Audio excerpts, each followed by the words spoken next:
Мелдештин 3-чү күнүндө алгач Сингапур Индиянын хоккейчилери менен ойноду. Буга чейинки мелдеште Сингапур Макаону 2-1 эсебинде утуп алган болсо, бул жолу да Сингапурдун хоккейчилери индиялыктарды 6-2 эсебинде утту. Oyun башталгандан бери лидерликти бербей келген Кыргызстандын хоккейчилери бул жолу да Индия командасынын дарбазасына 3 шайба киргизүүгө жетишти. Индиялыктар атаандашынын чабуулдарына туруштук бере алган жок. Жана жыйынтыгында 3-1 эсебинде жеңишти Кыргызстан камсыз кылды.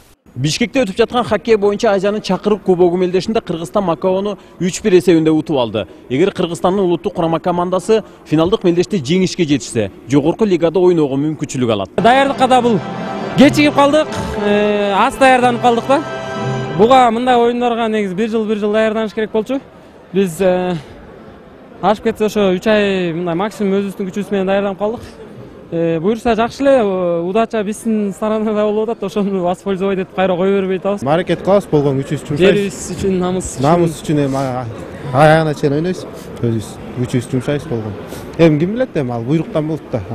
Топ шайба тоголук дегендей. Азиянын чакырык кубогу Кыргызстанда алгачкы жолу өтүп жатат. Эл аралык хоккей федерациясынан келген комиссия шаардык муз аянтчасын текшерүүгө алып, мелдешти өткөрүүгө уруксат берген. Биз бардык командалардын оюнчуларын көрүп чыктык. Кыргызстандын жеңишке жетүүгө мүмкүнчүлүгү жогору. Кыргыз хоккейчилеринин башка мелдештерде да ойногонун көрүп жүрөм. Эгер салыштыра келсек, кыргыз хоккейчилеринин деңгээли кыйла өскөн.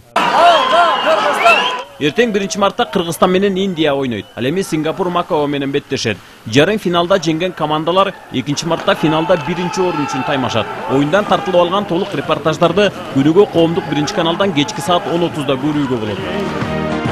Играют настоящие мужчины.